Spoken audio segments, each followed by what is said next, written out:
All right, well, hello and welcome to this In Conversation episode with, I'm here with Dr. Eamonn Butler. We're here talking about the 250th anniversary of the publication of Adam Smith's The Wealth of Nations, which was on the 9th of March, 1776. And very shortly it shall be the 9th of March, 2026. So just by way of brief introduction, Eamonn is the founder of the Adam Smith Institute. And Co-founder. Co-founder, indeed. Always humble. And the author of a condensed edition of The Wealth of Nations, as well as a series of other books on Smith and other classical economists. So there's no better man to talk to on this particular occasion. Now, as we can see in front of us, this is a very long book. It's about 500,000 words, apparently. What do you think the key lessons for a modern reader are from it? I think that, firstly, you have to understand that this book created economics as we know it. Adam Smith wasn't the first economist by any means. He took lots of ideas from other people, but he wove those into a comprehensive system called classical economics, from which really all other economic thinking until today derives. So I think that that's a very important thing. Secondly, he really intended the book as a polemic against protectionism, against controls, against economic controls on individual life. And he did that extremely effectively, and he showed the benefits of free exchange and of specialization and of trade and competition. And all of these things which really economists take for granted today. So, I mean, it's sometimes been said that the Wealth of Nations is the second most important book to the West, at least societally. I know we had a debate about science just before, behind the Bible. Where do we see that influence today? I mean, can we still see it, or is 250 years so long ago that it's disappeared into the mists of time? No, you still see that. I mean, almost every economist today, for example, talks about the benefits of free trade. And, we've set up World Trade Organization and before that GATT and various other bodies in order to try to make world trade free. And we have actually seen the benefits of that in globalization, particularly in poorer parts of the world, which have suddenly come into the world trading system. And as a result, they've become very much richer. And we've almost eliminated $1 a day poverty from the planet. So that's down to Smith, because before Smith, people assumed that in any transaction, it was the person who got the money who benefited, and therefore the other person didn't benefit. But Smith showed, no, both sides actually benefit, because one might get the money, but the other gets the goods or the services that they want, and which may indeed change their lives. So this is a powerful benefit. So I think that's one of the key things. There are other lessons. For example, he was very skeptical about big government, because he thought that concentration of power would lead to corruption. And he saw it in his own time, where business people, the guilds of his day, would go up to politicians and say, we need regulations on this business because lots of fly-by-nights are coming in. What all they wanted to do is to prevent competition, prevent people with new ideas and better systems and better machines from coming in. Again, we see that today, that there's too much crony capitalism around. Well, crony politics is what it is, of course.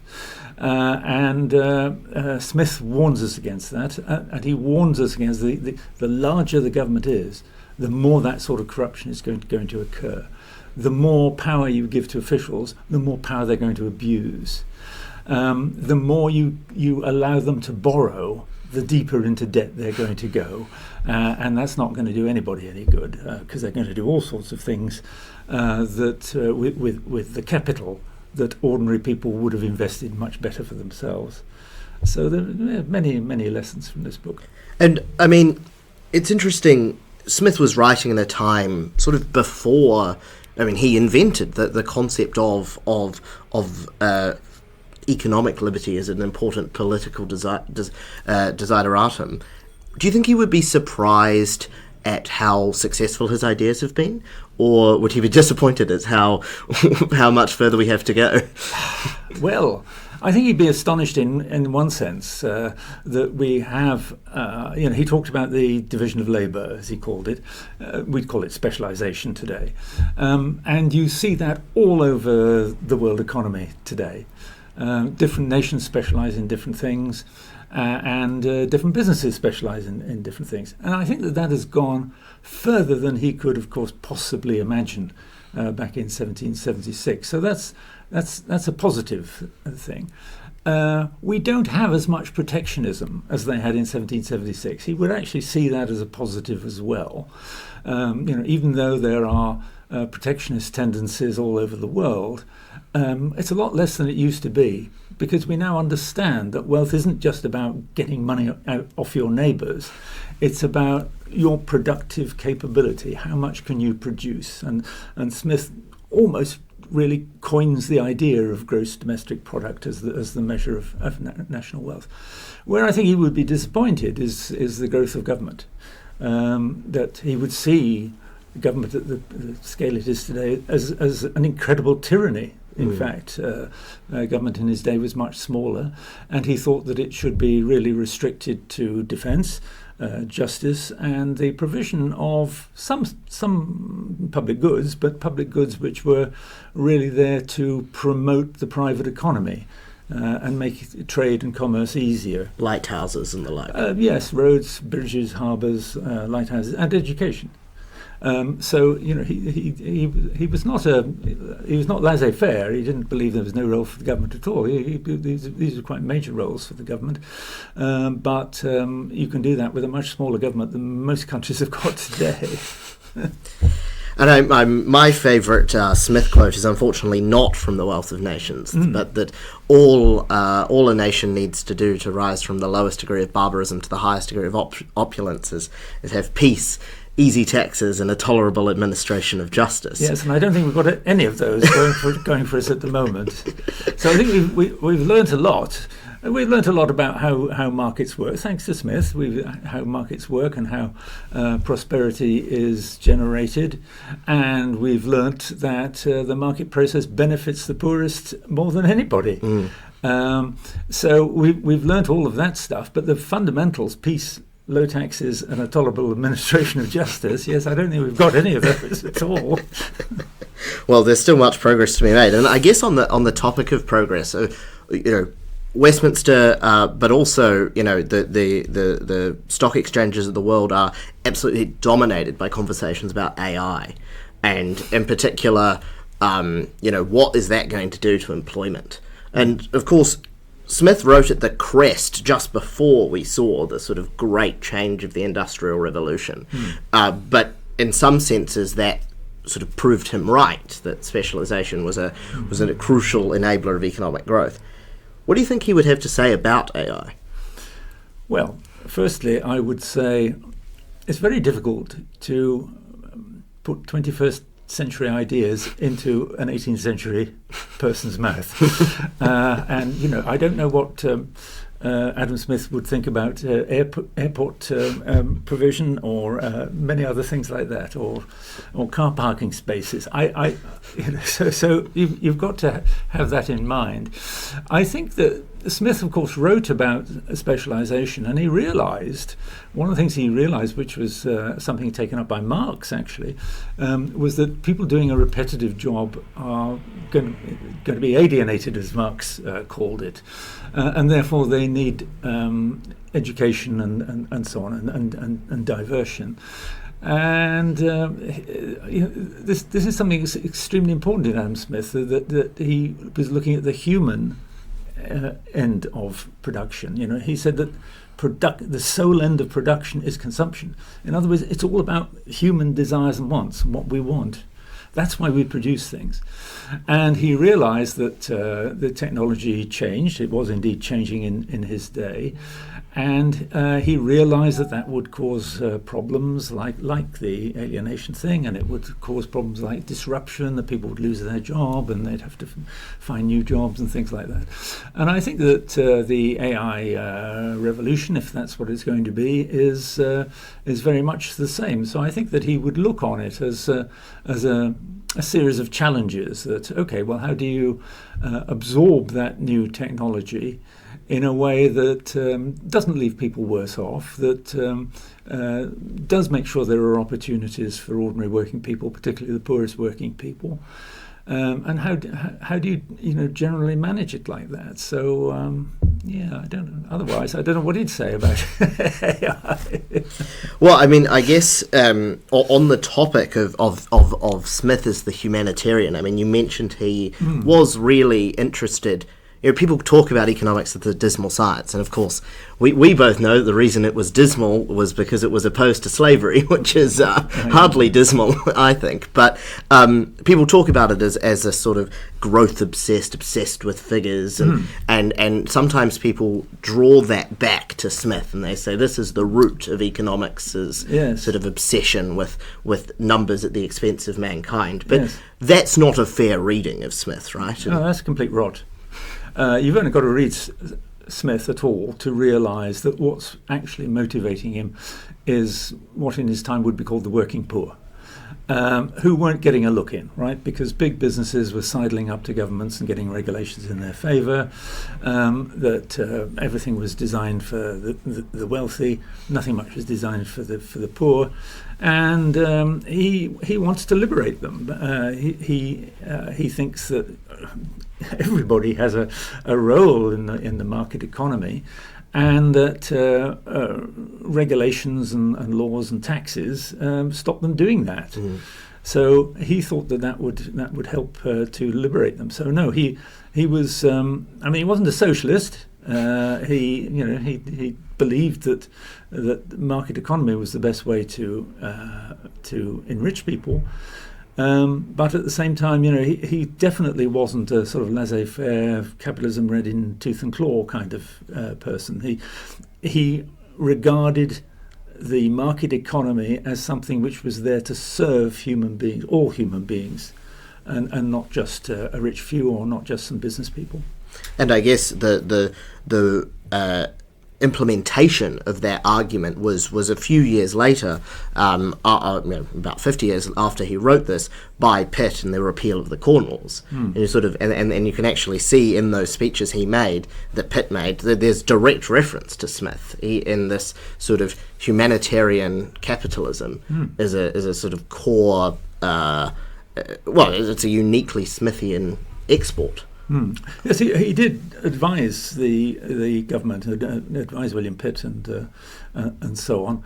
He was quite active politically, actually, and I think that yes, he would be very pleased to look back and see the great sort of 19th century era of free trade, which was founded on his principles of open trade, but also his principles of fair and reasonable and low taxation. Which again is something that Pitt and Co. Took up. So, yes, I think he would look back on that with a good deal of pride and pleasure. One thing that struck me, which strikes me whenever I reread Smith, is that he often anticipates things that it then took modern economics sort of 100 or 200 years later to rediscover and formalize. I mean, is there something in his he's rigorous, but he's not mathematical. Is there something in his style and his learning, in his wide breadth of learning, that allowed him to reach these insights so much in advance of the more siloed modern economics' ability to do that? Yes, because I think Smith, we think of him as an economist. He also wrote on morals, but he lectured as well on justice and law and writing, rhetoric, and the arts, many other things like that. And I always say you should really think of Smith not as an economist but as a social psychologist. He was interested in how individual action comes together, combines to produce a social outcome. And that's part of his thinking behind the so-called invisible hand idea, that by pursuing our own interests, we, without realizing and without intending it, we actually promote the interests of everybody because we have an active economy. So he should be seen as a social psychologist, and he was very interested in every aspect of the human mind. And unless you start from the human mind, individual needs, choices, incentives, you won't get anywhere. So when mathematics started to colonize economics, and it became very much a sort of mathematical macroeconomic science, and we thought that you could control the economy by plugging a few numbers into a few equations, we were very wide of the mark, and I think Smith would have warned us at the time that this was the wrong thing to do, that you should look upon the individuals, what's motivating the individuals, what's benefiting the individuals. Start from that and work up. Don't start from a big picture of the economy and work down. And I mean, I guess on the question of Smith as not just as an economist in his other fields, like we can't go on a conversation about the Wealth of Nations without talking about the prequel. The theory of moral sentiments. How does that play? So firstly, it's a much less well-known book, so give us a bit of a précis of what it is, and then how does it play into his argument in The Wealth of Nations? It was the book that made him famous. Everybody thinks, oh, well, Wealth of Nations made him famous. That just made him even more famous. Right? But the theory of moral sentiments made him famous, and actually made him quite wealthy too. You see, moralists at the time had cast around to try to find out why is it that we think that some things are good and some things are bad, some actions are virtuous and some are not. And they came up with all sorts of explanations. Firstly and obviously, well, it's God dictates it, or if we can't exactly know what God wants us to do, then maybe the church clerics can tell us what to do. And then other people of a more practical bent thought, perhaps we have a moral sense like we have taste and hearing and so on. We've got some way, we just know, we detect it. And Smith said, no, that's a load of nonsense, all of that's rubbish, because what really happens is we are social creatures. He wrote this 100 years, almost precisely, before Darwin's evolution of species. And he said, we're social creatures. We like to have other people respect us, honour us, value us, and we do things that we think will make them respect us more and value us and be nice to us. And that is the basis of morality, that we feel for other people. We don't want to put them in a bad situation, so we act in a way in which we can improve their situation. And it's not that we're doing it out of altruism, we're doing it out because we are social species and we're connected through what he calls sympathy. We call it empathy, empathy with other people. That is the basis of morality. But we're doing it really for our own good. This is why a lot of people think that, the theory of moral sentiments is quite opposite to the Wealth of Nations, because Wealth of Nations is all about self-interest, whereas theory of moral sentiments is all about helping other people. Not really, no. Theory of moral sentiments says, we want to be liked by other people, therefore that's what we do. We act in ways that are good to other people. And he says in economics, we want to enrich ourselves or improve our own lot and that of our family, and that's why we do economic stuff. So, as I say, he's a social psychologist, and these are two different but interlocking parts of the human mind. And it's, I guess, it in some ways, people like to draw the distinction between the classical economists who talk about the labour theory of value and they focus on say the supply side of the economy, and then it takes perhaps 100 years later or not quite 150 years later for the marginalists to come in and talk about subjective utility. But really, you can see the roots of it in Smith through his sort of focus on self-interest and his focus on what people's objectives are. Yes, I think that might be a bit of a stretch.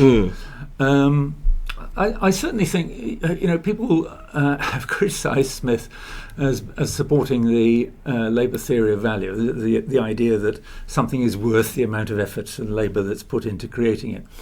And he talks about this example about, well, if it takes twice as much effort to kill a deer, then you should pay twice as much. Yeah, exactly. Or it's the other way around, I think. But two deer is worth one beaver. But there you are. From that, people say, and that gave Marx the idea for labour theory of value, and then he made it into a complete system which was disastrous.